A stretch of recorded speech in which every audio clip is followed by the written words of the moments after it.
How to delete Discord account permanently. Hey everyone, welcome back to the channel. In this video we're going to learn how we can permanently delete our Discord account, so make sure to watch the video till the end.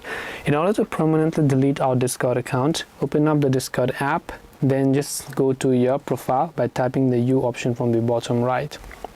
Then tap on the gear icon or the settings icon from the top right, then simply go to the option that says account. From the account option, you want to scroll all the way to the bottom and there's a red button that says delete account, so you can tap on delete account. Then last but not the least, you just have to confirm with your existing password. Once you enter your password, tap on the OK option and your Discord account will get successfully deleted. This way you'll be able to go ahead and then basically delete your Discord account permanently. Hope this video was very helpful. If you have got any questions, queries or doubts, feel free to also leave them down in the comment section below. Thank you very much for watching till the end of the tutorial and see you soon in the next video.